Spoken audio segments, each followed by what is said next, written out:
No, your screen hasn't frozen. I'm just not moving.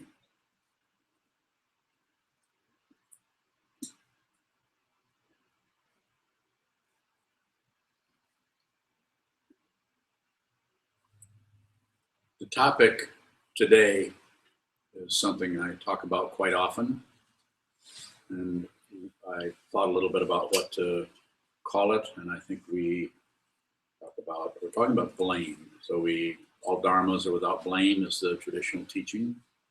You can't find first cause anywhere. Another way of interpreting that. And I think one of the ways that I've been talking to people about it, depending on what their situation is retract or withdraw the blame. Because sometimes the blame is so fast, it's just out there that they did that. It's their fault. If it weren't for them, you know all those little phrases, if it weren't for them, if it wasn't for that. So I would say when that feeling of blame comes up, back up a little bit, recede, take that blaming mechanism, whatever it is, try to identify that. If you're not a meditator, and if you don't meditate a lot, you will not have a clue as to what I'm talking about. And even if you are a meditator, then you will have a clue, and that's all you'll have, more than likely. When I say retract the blame, I'm saying that in order to talk about it and to bring the topic up so that we can discuss all dharmas are without blame. There's no first cause. The minute you point, either with your actual finger or with your intention, you are immediately reinforcing this relative world that we are somewhat captured by.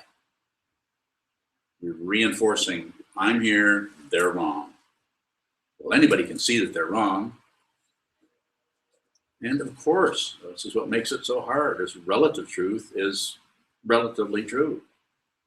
So therefore, we get hooked on it. And it's not that we need to ignore relative truth, but we need to bring our awareness to it as meditators.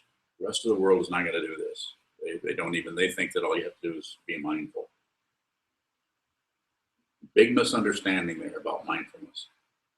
The people who need to be asking questions about that, especially to me, aren't asking them because they think they know. And they'll be fine until they run into an emotional tsunami.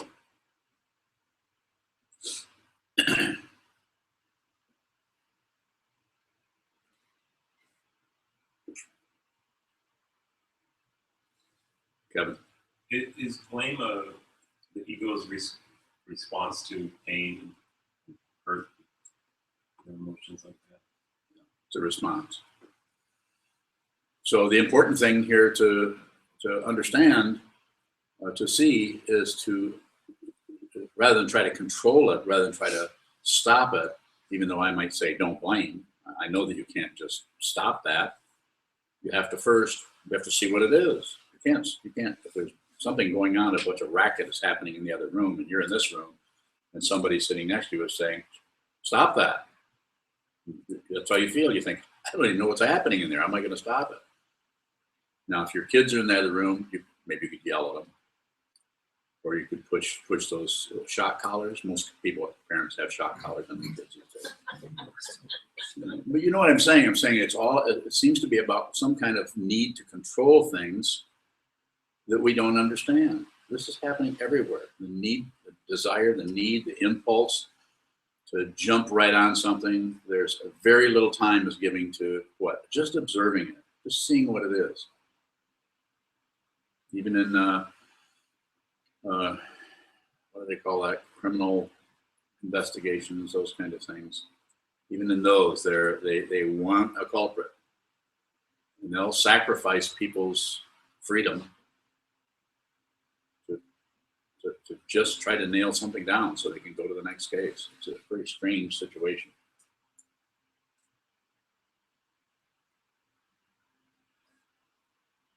So when I say withdraw the blame, first, if you have a good meditation, strong meditation practice, you're probably going to see that more and more. That's why meditation, when we first begin it, that means the first couple of years. I'm not talking about the first 3 or 4 weeks. unless you're doing some kind of daily mindfulness practice that just pacifies the situation. Pacification works fine until, like I said, the image I use is an emotional tsunami. Somebody close to you dies. Suddenly, an addiction that you've been handling just fine for 8.5 months because you've got so much awareness or so this, that, or that. Suddenly, you just like something coming out of the closet and grabbing you by the throat. Try to control that, because that's how the emotions or the feelings or the desire or the craving feels to someone who is trying to work with that. It's not going to help to talk to somebody who has accomplished something. Talk to somebody who has accomplished. I've done it. Why don't you do it? Here's what I did. That kind of understanding works in a relative world, but I say this over and over. I don't know how many people do this. I think I should see a show of hands. Not yet, you guys. I want to see a show of hands out there. How many people have actually gone to the mirror and, like I've suggested, go to the mirror and look at that and say, how did this happen? You've done that? Good. Go and look. Say, look at your ears. Look at the way they're made. I mean, we're talking about something that's very practical, pragmatic. We can all do this. We so take this for granted because we're so identified with this body. We're so identified with this body that when emotions arise here, not somebody else doesn't see it, but we feel this come up. We feel like we're feeling something. This is called ego. Yes. What is blame with intention? Blame with intention is you're not giving anything the benefit of the doubt at all. They're wrong, and that's end of story. And they ought to straighten up. Stop acting like that. My mother would say things now, why did you spill that? And that wasn't a question. She would have said, now, why did you spill that? And then I could have said, clumsy. I didn't know the word mindful when I was 8 years old, but I probably would have tried to respond. But instead, there's all that other crap in the voice. It's basically saying, you're a bad person. You're bad. What does this do? This doesn't help the person. It reinforces the insecurity that is already there, that manifests in the form of what? Ego. The very nature of ego is it's suspicious that it doesn't exist. So therefore, it keeps trying to what? Shore itself up. And what am I telling you? Don't shore anything up. The only thing you should be shoring up, especially if you're a student of mine, is your butt on the cushion facing the wall. Otherwise, then you can do this other ways. You can be a weekend warrior, as they say. Meditate once in a while. When you feel upset, then meditate to calm down. It's very difficult. It's very difficult to be in not only the relationship situation, but the world situation. Look how easy it is to watch television and just blame people right and left. It's very easy because they're all crazy. Is that blaming, or is that just a description?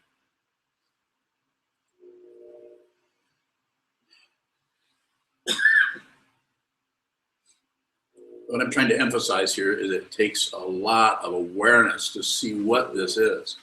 And if you raise your finger, even psychologically, intentionally, you raise any kind of a finger to point to something else, this reinforces the duality that we're all dealing with. That is so difficult. It makes our life so complicated because we actually think that there's someone here and someone over there.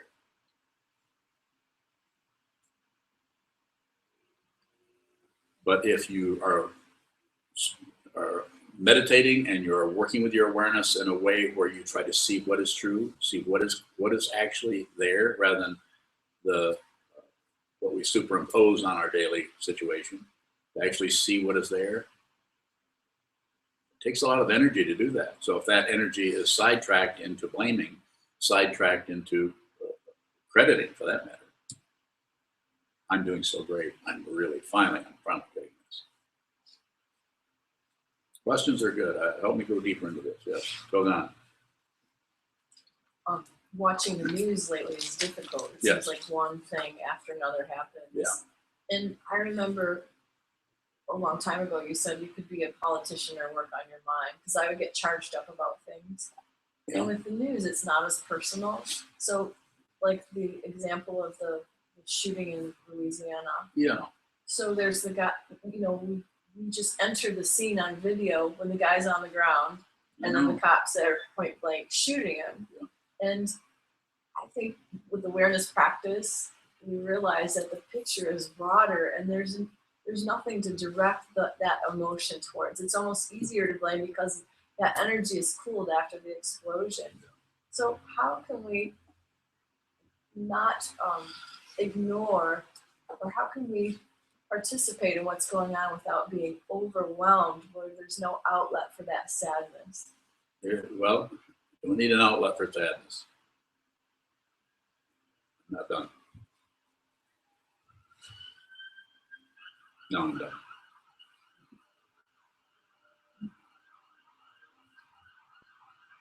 Your recommendation is to watch the news even a little bit. It is. But even a little bit these days is crazy.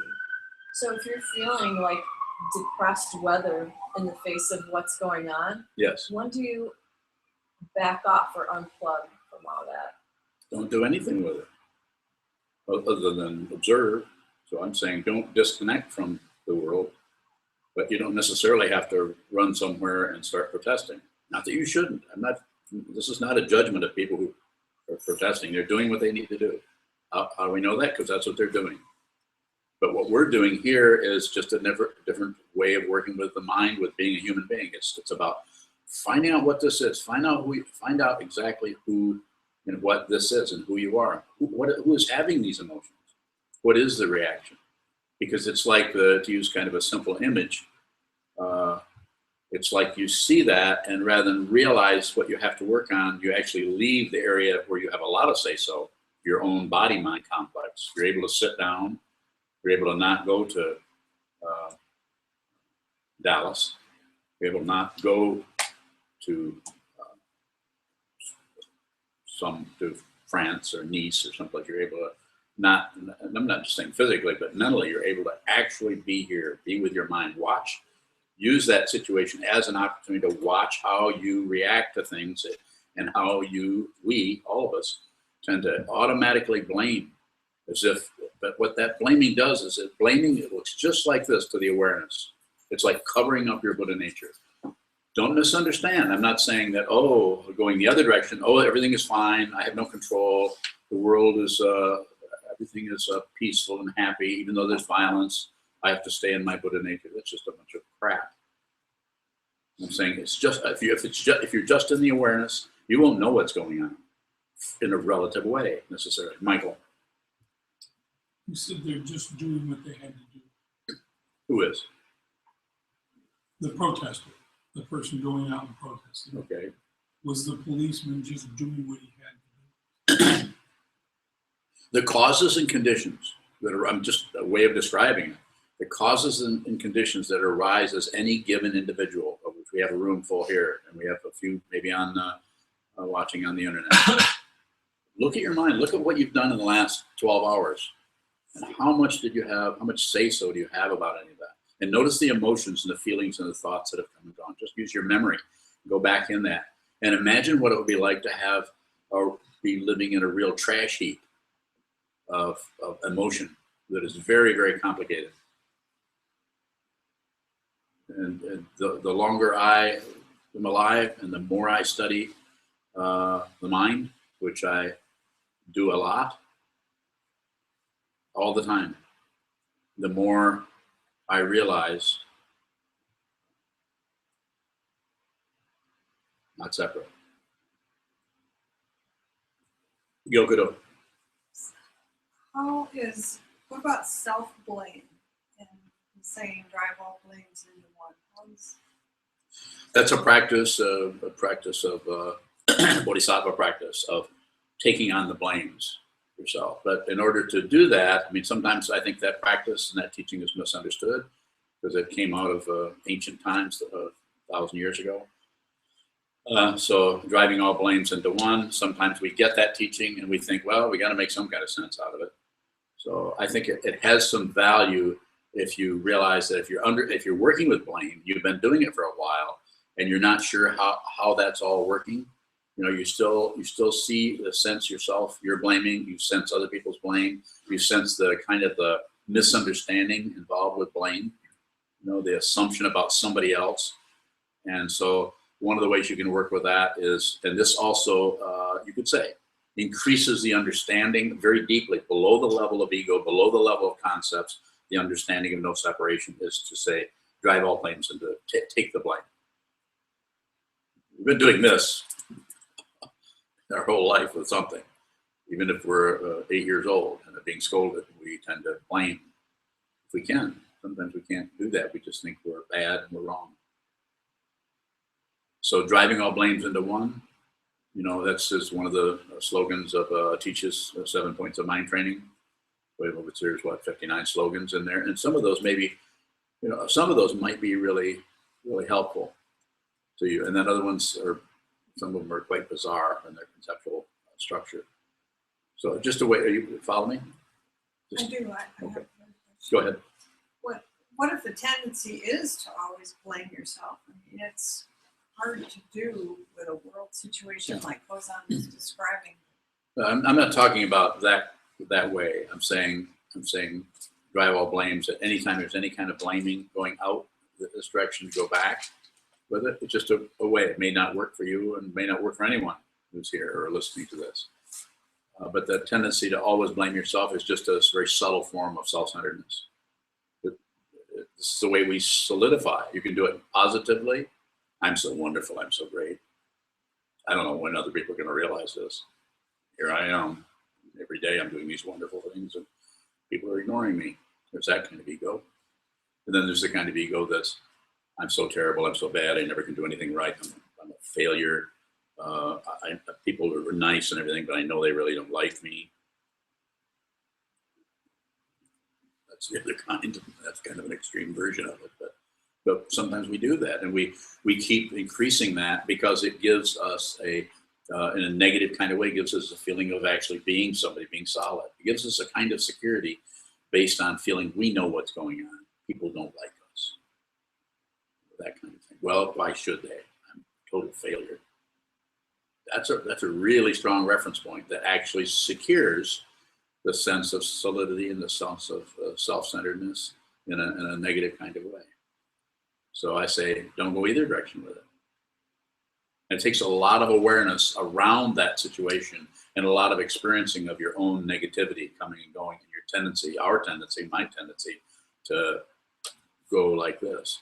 We have plenty of opportunity. Just, you know, watch the news, watch the Republican convention, and you'd be glad that you actually have a house where you can go in and close the door. Do we need to watch these videos, these violent videos? Not necessarily. I think I would not say, I don't say to people, do this. Even the people who are really close, I'm very careful not to interfere with your particular karma. I tend to be very clear about this, about not meddling. On the other hand, I may, if you're a close student of mine, I may do something that might seem like meddling to you. There's a few people in here I've yelled at.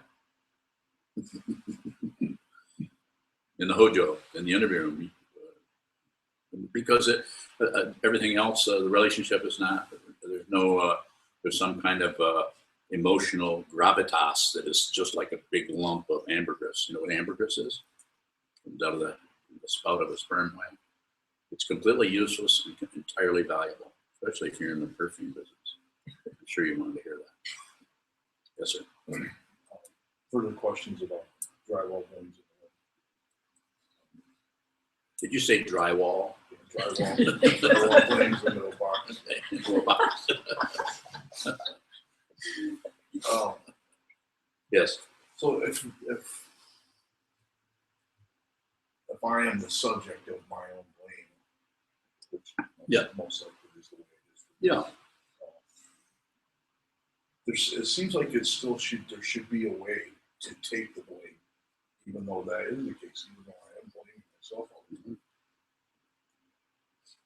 I understand. Go, keep going. I'm trying to understand how can we do that? How can we take the blame if we are blaming ourselves? Your practice, if you're talking to me, you shouldn't be doing that practice. You shouldn't be driving all the way. This is why it doesn't work to blanket teach. It does a little bit, but once somebody starts to practice, and if you're sitting more than an hour a day, especially, or if you're doing intensive practice, block sitting once every couple of weeks, which quite a few people are, or if you're for a year, you're sitting 6.5 hours a day. And that doesn't always, depending on who you are and how you're wired and how many incarnations it took you to even get in this room. You know, the 6.5 hours a day for a couple of weeks might not put a dent in it. When I'm saying from the point of view of trying to actually get your momentum out of that self-centeredness that keeps tumbling around. So in your situation, the most powerful thing, and you know what it is, more sitting. So that the awareness actually, and this is my way of talking about it, because you're talking to yourself, which is what you do. You talk to yourself, tell yourself stories that keep reinforcing the self-centeredness, the belief in the seventh consciousness, as is described in the Vijnanavada or Yogacara tradition. That area that actually thinks of the consciousness, that actually thinks there is someone, and is reinforced by, well, I have a body, I have eyeballs. No, you don't. Go look in the mirror. None of that belongs to you.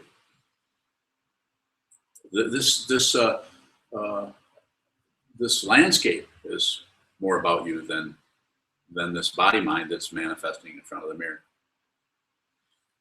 So in your practice, the thing to do is to get the awareness so strong that it starts to leak or blow out or expand through the concepts that keep stopping you from doing anything but going in circles. Samsara, life and death, success and failure, You're on the failure side. I mean, that's how it feels probably. And I'm saying, don't try to be successful, and don't increase the failure, or don't do anything with it. Don't blame, don't credit. Aware. Buddha, Dharma, everything is dependently risen. Sangha, a community of people who gather together, including this old man, come together and talk about this. The reason I'm up here is I've been doing this a long time with a lot of sincerity and a lot of energy going into it. Suddenly I sprung a leak, and you guys are getting wet. More? Other questions? William? So similar to that with driving all lanes into one, like even driving down the road, I'm aware the body's going down the road. I got my mind here, and I got all these thoughts going Yes. on. I'm well aware of it. Yes.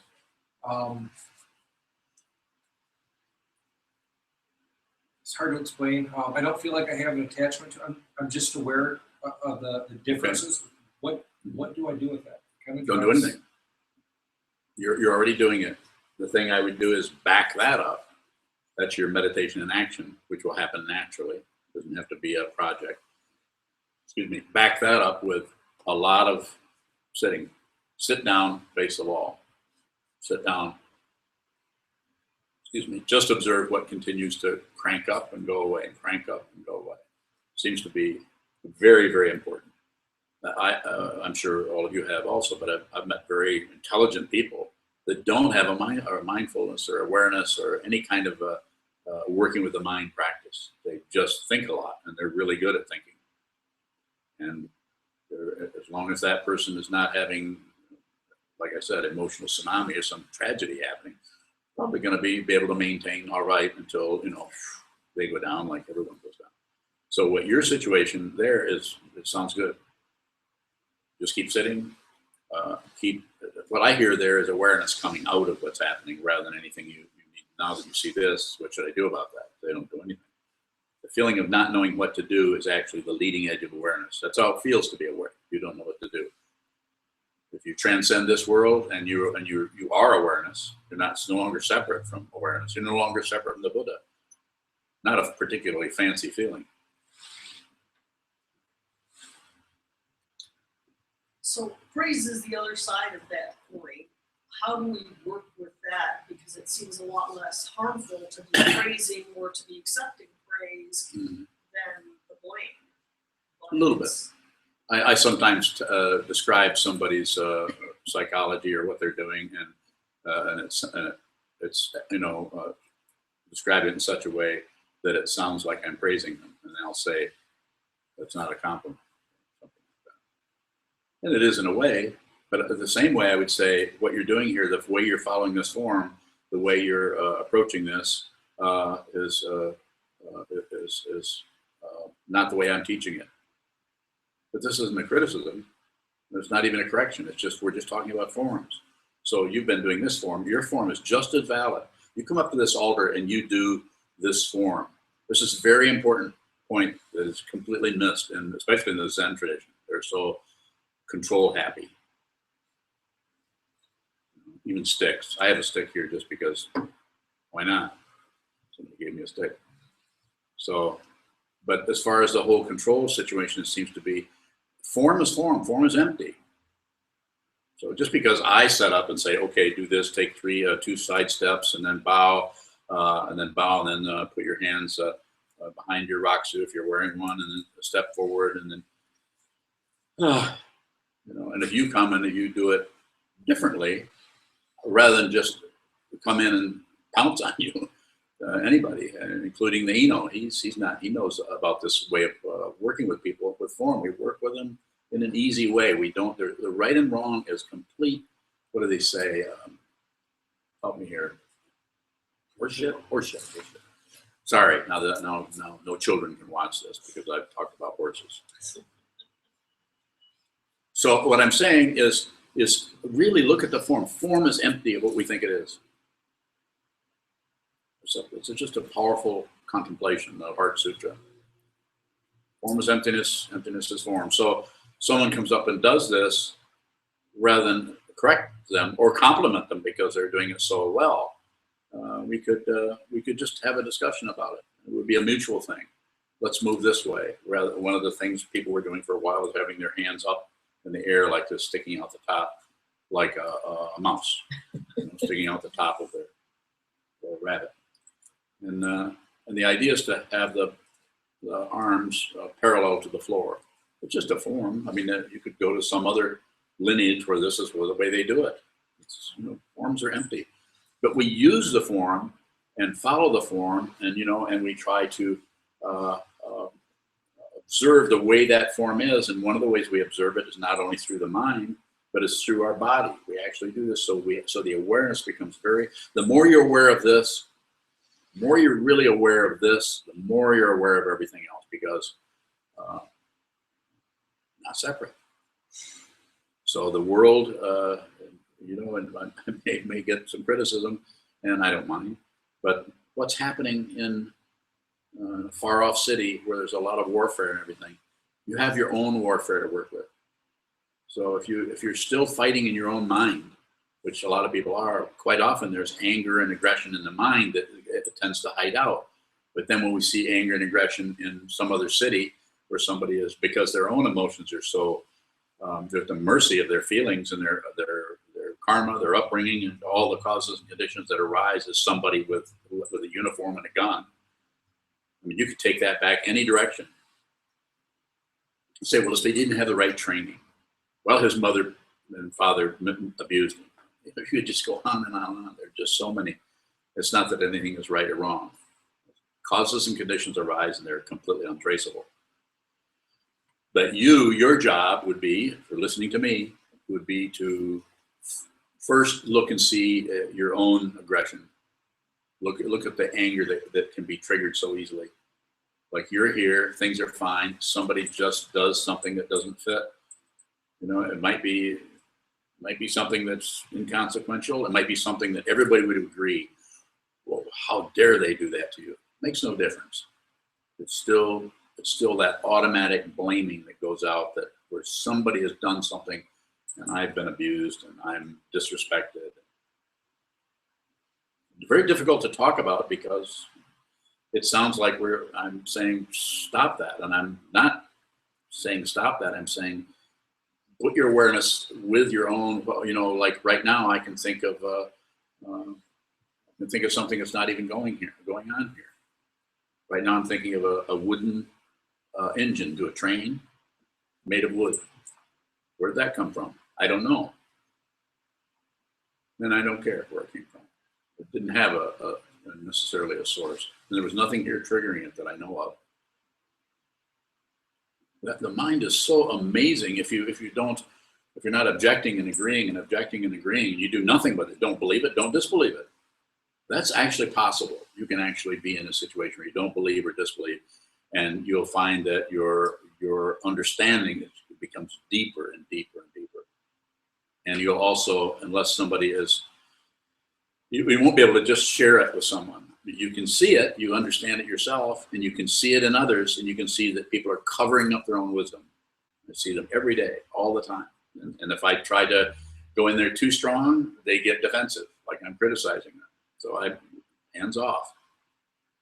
And if I don't do anything then at all, then maybe I'll feel like I'm not really helping them. They should probably find somebody else. Goes on.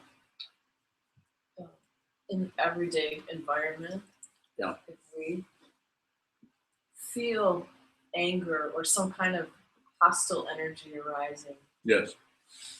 and by previous situations that usually results in more difficulty. Yeah. So if you feel that energy arising before it's engaged, Yes. is there anything to do to use that energy and direct it into something that's not harmful? There is, but that's you're working with negativity in that way is very chancy. So and I don't know exactly what you're talking about, but probably the best thing to do is to lose the war, retreat. Even if you don't look, your projection about what other people are thinking about what you're thinking is going to be really strong at that time. So you just retreat, and just, sorry, I have to go somewhere else. So retreat. But to try to go in and say, transmute anger into mirror-like wisdom is not something you do. It's something you are. And until you are that, it's probably going to be difficult to function in some kind of tantric approach to working with negativity. Go ahead. Well, like for example, if you're engaged with somebody and it's escalating, and you feel like you want to pop them, and if 3 more seconds goes by, that energy is going to come out in a punch. And then some people say, well, go punch a pillow instead, but that's still releasing that energy. Not good. It's pillow. choiceless because something is going to erupt. What can you do? Well, I just said the only thing you have any real say-so about is your body. And even that's limited. Like I said, you did not make your ears like that. Somebody else did. Some other guy, the ear guy. But what you could do is, depending on the situation, you could just withdraw. Because if you're there and you're trying to do something with it, there's a subtle level of blaming going on. And I'm not saying you can't work with that in a highly skillful way, but you have to be extremely clear about your own anger and your own relationship to the world and who you are and what this manifestation of being a human being actually is, what it actually is, not what somebody else says, not what even Buddhism says. You have to understand this yourself deeply, or otherwise that kind of thing is always going to be looking for a result. It's going to be a success and failure approach. If you're really functioning with this world, your success and failure situation, it's only about completely never giving up on it. If you're a human being, never give up. You're going to go up that mountain no matter what. Hold on a minute. Let me see what else goes on this. So in a situation, like for example, at work every day now, there's difficulties at the hospital, and people are getting abandoned. Let me say that Sokuzan is a physical therapist at Munson. And so sometimes people aren't paying attention to a critical piece of information. Yeah. And the only way you can do to get that scene is to kind of roll some heads, so to speak. But Roll that's- some heads. Yeah. So right in your phrasing alone, you know, Yeah. I would back out of that phrasing. Okay. I mean, I understand it. It's quite humorous, actually, because I immediately saw heads rolling. And I saw you knocking them down like bowling balls. That wasn't happening.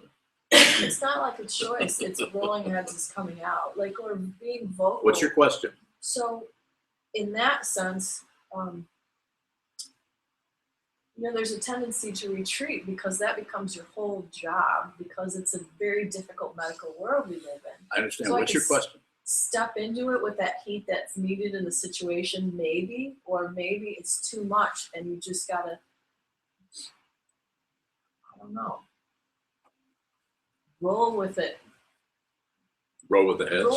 Roll with it in a way that things are difficult, but there's not much that we can do about the system. So what I would, you haven't asked me a question. Ready to do that, or you want me to just comment? If there's a huge charge arising, you don't even know if it's anger, it's something hostile or something that needs to be done, and you feel that arising. See how hard it is? It is. See, you said never mind. See, you're showing me how your mind is working, and it's circular. And the way I know it's circular is you got right to the pace of asking a question, but you are not going to let go of what you just described. You're not willing to let go of your own understanding of what happened. And so therefore, you get to the end, and you know that asking a question is, you know, all you can do is say, well, what should I do about that? Which is, you know, when you want to ask a question that actually addresses all of that. So what should I do about that? Don't do anything.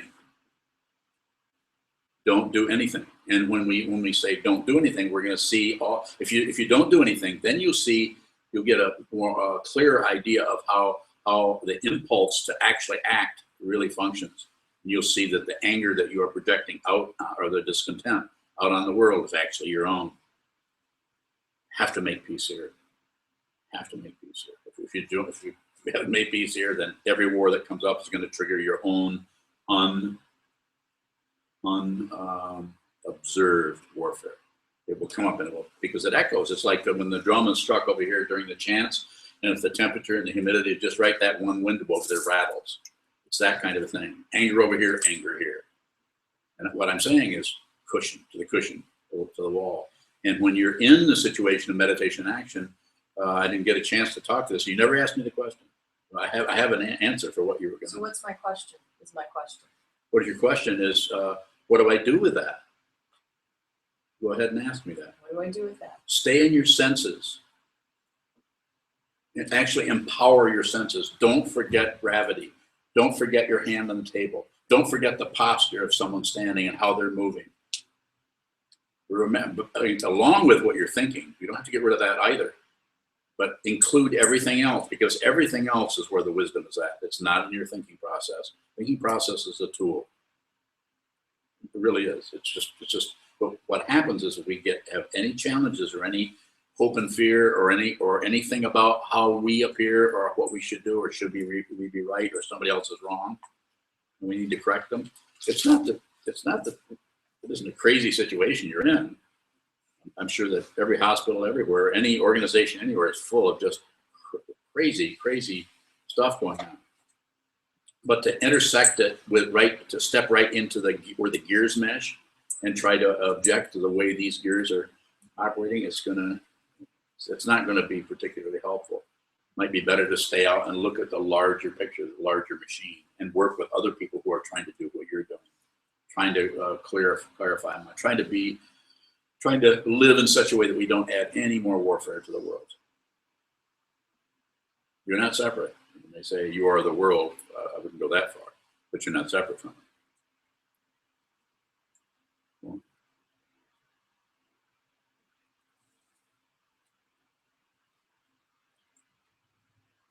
Not without getting descriptive. I don't care. Go ahead. An example of a story, I had a patient who was an observation patient. Yes. They're not fully admitted. They're in a hospital gown. They think they're in the hospital to be taken care of. Yes. So How do you know what they're thinking?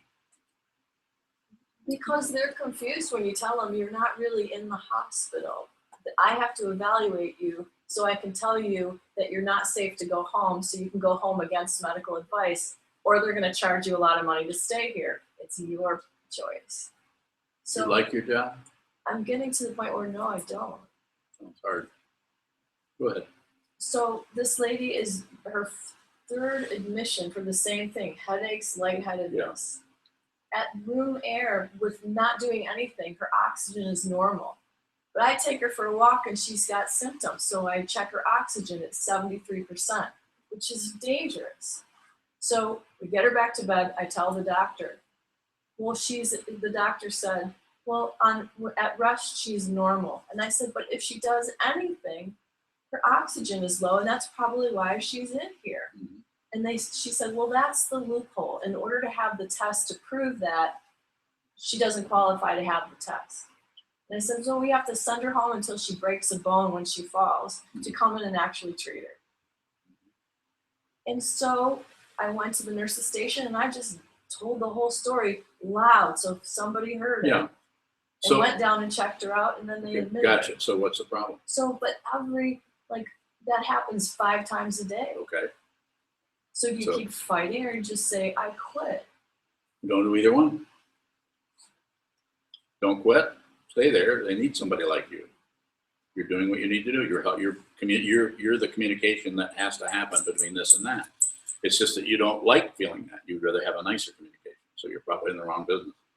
But the very business you're in is full of that kind of confusion and that kind of tension, that pulling and right and wrong, correct and incorrect. It's a wonder people are alive at all sometimes going to a hospital. But I would say just, try to relax into the situation you're in. Go in there with the idea that I'm fundamentally here to help people. I'll help people as much as I can. And realize that you're not going to be able to, win this and come out on top where suddenly everybody understands you. And I have people that I work with that completely misunderstand what's going on. It's very painful to have to know that your intentions and your sincerity is very strong, but their confusion is so intense that they will buy into their confusion. That's why in this kind of a situation, a teacher-student relationship is so important. So I don't see, the only thing I would say is sit more, but you already sit quite a bit. But in you being a monk, you're observing a vow to be with all things. This is the Bodhisattva vow, the way we talk about it. Save all beings, be with all things. So you have to be with the doctor. You have to be. This doesn't mean you can't object, but first actually be with them. Look at how they're standing. Look at how you're standing. You follow me? Yeah. You know what I mean. I know you know. Just be with them. It's painful to be there. It's a difficult job. Really difficult one. I couldn't do that job. But it seems like being in that, people are getting dropped. Yeah. And so, is that response attractive to me or not? Is it making me more confused because you're conditioned by so many circumstances? I understand following you. I'm not as smart as you are, and that's not a compliment at all. But I am tracking what you're saying. And since I've been doing something a little bit different than that the last 40 some years, I'm suggesting to you that the direction you're taking by trying to figure it out is more and more full of knots. And I would say you don't have to go to war with the knots, but stop pouring gasoline on them.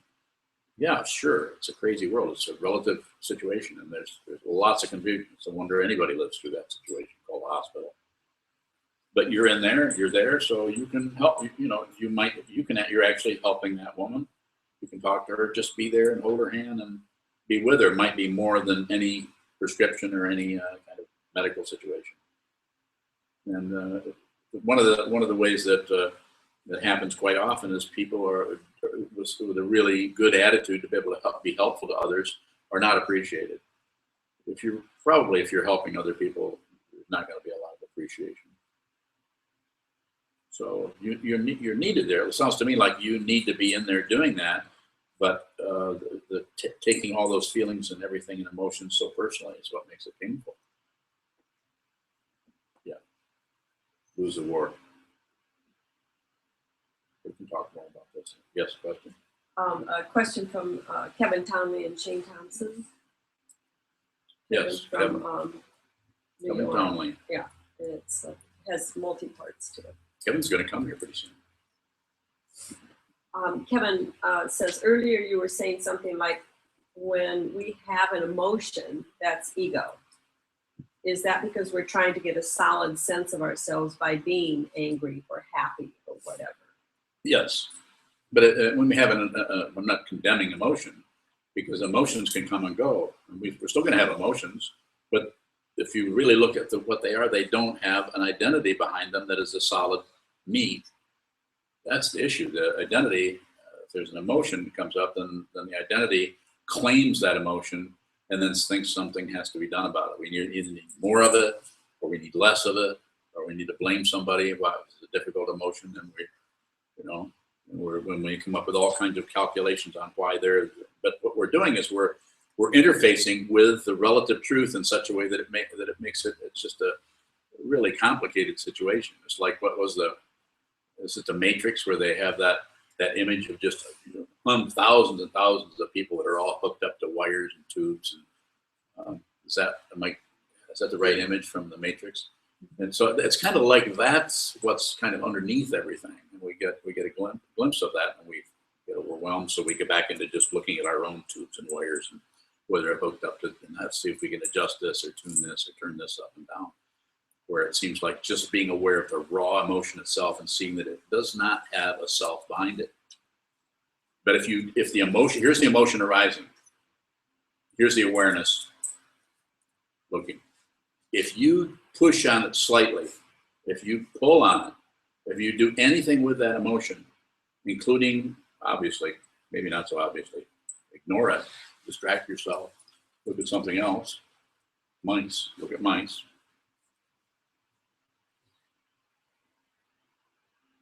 What happens? You're using the emotion to reinforce some kind of identity or awareness. You're making the awareness, the consciousness itself, into some kind of a being that can win or lose. But if you just look at it and do nothing with it, don't add, don't subtract, don't divide, don't do anything with it, eventually you will see that there's nothing looking at it.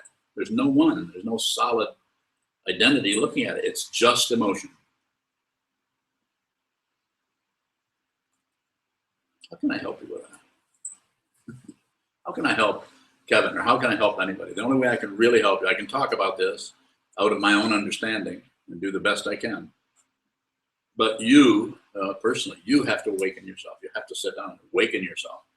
You have to go up that mountain yourself, or go down in that tunnel yourself, or don't go anywhere. Just look at that emotion. Look at the emotion. This is what sitting practice of meditation, shikantaza, or any practice, if it's done enough, even a daily mindfulness practice, it just needs to be cranked up so that there's some kind of intensity. A person I just talked to in Kevin, another Kevin, in Fort Collins. We're talking about that very thing.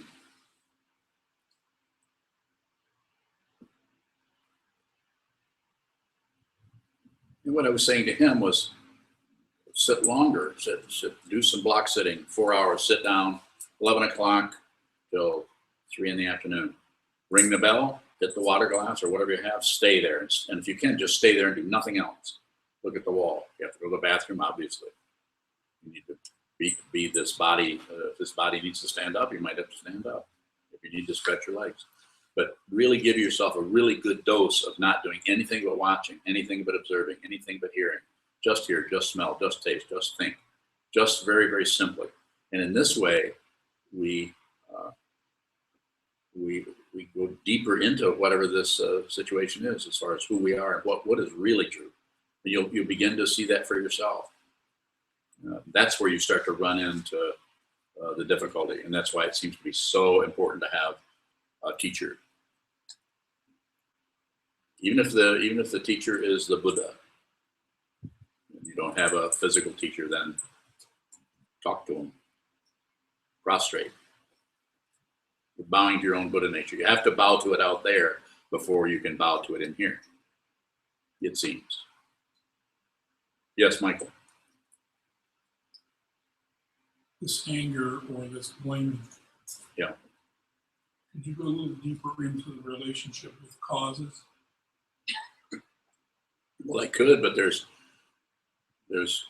just countless. When I say countless, that's an understatement. There's just so many for any one situation. The causes leading up to that are so incredibly powerful that you will not win if you try to stop being angry. It's not going to work.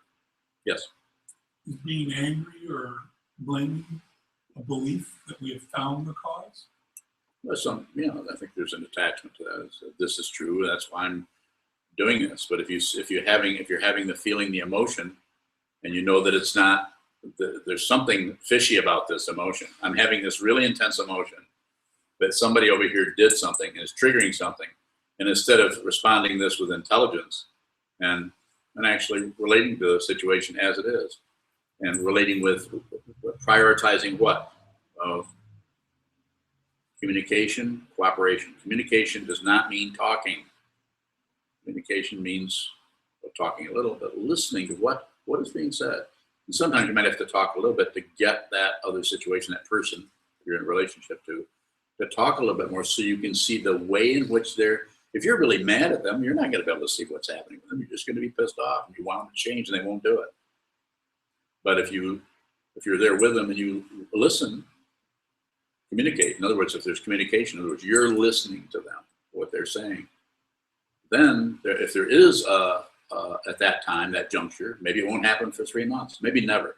But your awareness is so strong, you're not meddling with their mind, you're not meddling with your own mind, and you will see the way in which that changed. Then you can use what's commonly called in Buddhism, which I don't use this word very much, is called upaya, or skillful means.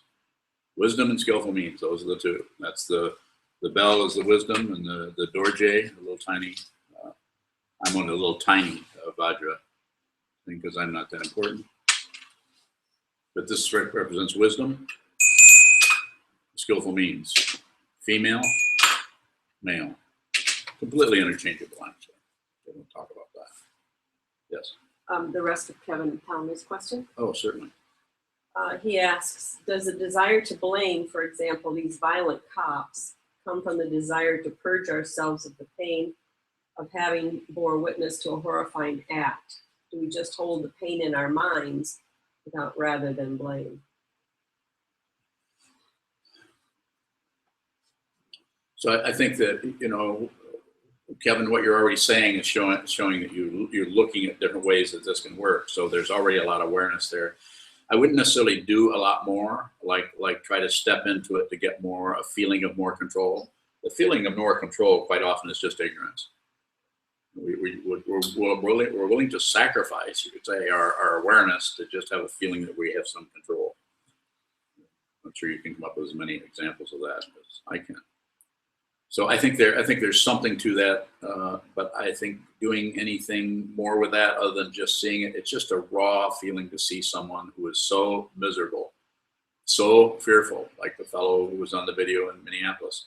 You could hear in his voice. One of the things that was very noticeable is he was either terrified, which is probably the case, because I don't think he really knew that it was clear that he was actually being videoed, but you could see that what had happened to him, this is my understanding of it, what I was picking up from seeing the whole thing a few different times, is that he was completely overwhelmed by something that is a very deep fear and a very deep prejudice that he's not aware of. You do not have to get rid of prejudice. You might not be able to get rid of prejudice, like changing the shape of your nose. It's not justifying anything, but it's very important to be aware of it, or it will trip you up. I'm sure an hour, 2 hours before then, this person wasn't wandering around thinking how terrible black people are. He might even be lecturing himself like, I'm really good. I'm open-minded. I've noticed that I'm able to work with black people and not constantly lecturing himself about how wonderful he is. This is how prejudice, the people who are really openly prejudiced are, because they're spouting their anger, probably not going to do much. But the person who's covering that up day after day after day, pretending to themselves that they're not really prejudiced, Like we've all heard somebody say, who really is prejudiced and is hiding out from it, trying to be better than that because they're not willing to work with it directly and be aware of it. Those people say, well, some of my best friends are black. Well, yeah, well, George, well, we're best friends. He's black. I've met his wife. We had a hot dog together. So, but if you were to talk to George, you might see the situation a little bit different. So this fellow here with a gun, and the tone of his voice was like, if you could take it out and analyze this, so which would necessarily have to do is, perhaps, I'm just suggesting, perhaps it's something like, I can't imagine what I can't believe I've just done this. And then he's immediately trying to retreat into some kind of justification for why he did it. He has to make sense out of the incredible craziness that broke through his veneer into the form of holding a gun. He should not be allowed to go into the logistics of it. It should be trained. People should be trained. We should find out if somebody's hiding something. Yes, sir. The other thing in that video is her voice and the way her reaction, her calmness in that time of. Well, she was. What she was doing. Yeah. She was gathering evidence. Yes. She knew, this is a time when I have to be calm. She didn't want to get killed either. Yes. Because he might have shot her. So she was, yes, my hands are here, but she had her phone like that. You probably didn't realize. But the juxtaposition of the two of them was very. It was painful to watch. Yes. Yeah. A question from Shane out in California. Yes, Shane. He asks, what's unskillful about the way I look at the lack of control or a bigger picture of the situation as the opposition of blame? I feel like I'm missing something in the complications. I learned the other day that the internal workings of a watch are called complications. What's the question? What's unskillful about the way I look at the lack of control or a bigger picture of the situation as the opposition? I'm not seeing a problem there with him. And I would say when I hear that, what I would say to Shane, I would say it to him personally, would be sit more, sit down, hold still, and watch the apparent identity take on apparent problems with apparent solutions and apparent ideas and analysis and so on. Constant chatter going on there. It's not the idea of getting rid of the chatter or being someone else. The doorway to this seems to be more like be genuine, be who you are. Actually, be who you are. Acknowledge. I know I'm prejudiced. I was raised to be that way. It took me a long time to really understand how to work with it in a way where I wasn't under the control of those preconceptions. They no longer hide out particularly. Awareness. You don't have to be somebody different. You can be who you are. If there's a lot of awareness there, then probably you're going to be doing a lot less.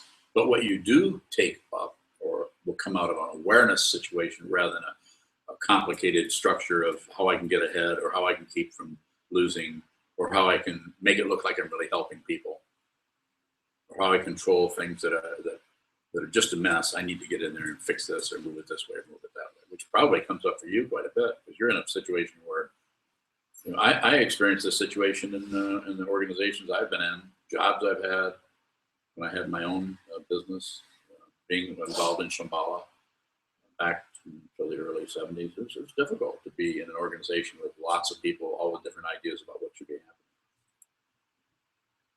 Complicated, yes. What will come up? You said awareness. What will come up rather than the complicated structure? Not separate. You'll see that the very crap that you're trying to get rid of, that it is you. It's not you in the sense of ego, but it's you in the sense that you're not separate from anything.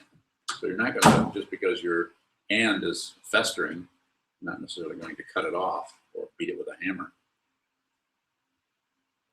Simple image, but it's like that. It's we really need to understand the boundaries and be really respectful to others, especially those who are terribly confused. So, like the three of us went into a prison in Coldwater yesterday and met three young men. One fellow there has a year to go, and he's a student of Kempo Kartar and Poche, and he's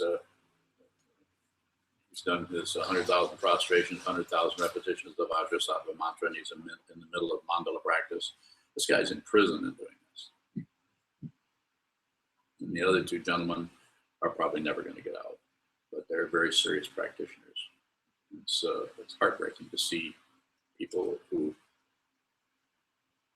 seem to have quite a bit more sanity than a lot of the people we meet, and yet rather than work with them where they're at, see what would be fundamentally helpful to this person who's just broken the law or robbed a bank or whatever they've done. How can we fundamentally help instead our society, because the way it's hooked up is hooked up on blame, praise and blame. So therefore, when somebody does something wrong, we don't look and see, well, how were they raised? What kind of treatment did they get from their mom and dad? Instead, we just judge them based on that 2 or 3 minute episode, whatever it may be. Not particularly helpful. So in your situation, going back to Sokuzan, you're involved in a more maybe a milder form of that same kind of confusion, but it's confusion nonetheless, wouldn't you say? Very difficult. It's government mandated confusion. Yes, but better that you're in there, even though you feel helpless, you're not doing anything. I'm very familiar with your energy. I would not want to be making a mistake around you. That should evoke humor, not a sad look. That's humorous. Humorous is spacious, open. Humor. Humor's good.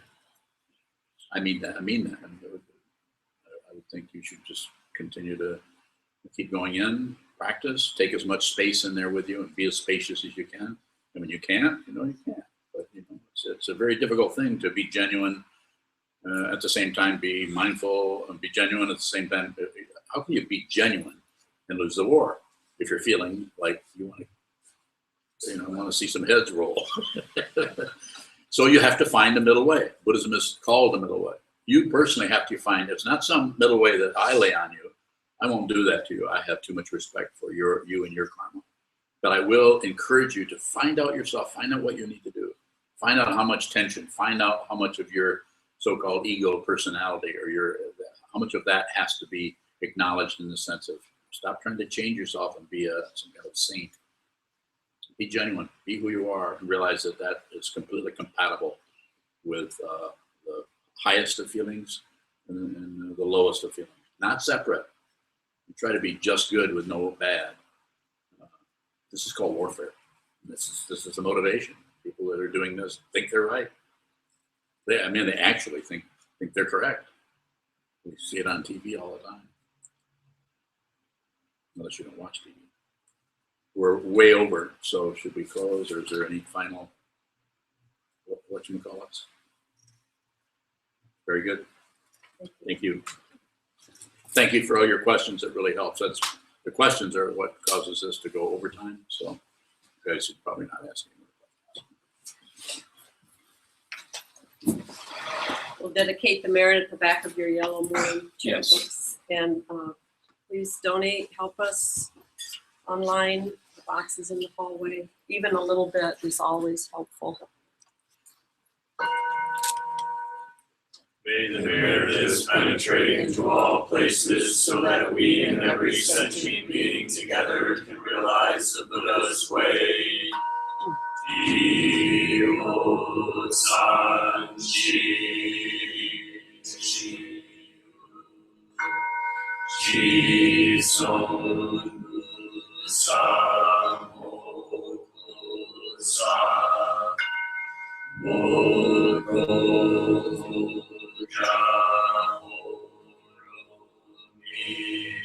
The 10 directions, the 3 worlds, all Buddhas, all venerable ones, Bodhisattvas, Mahasattvas, the great Prajna Paramita.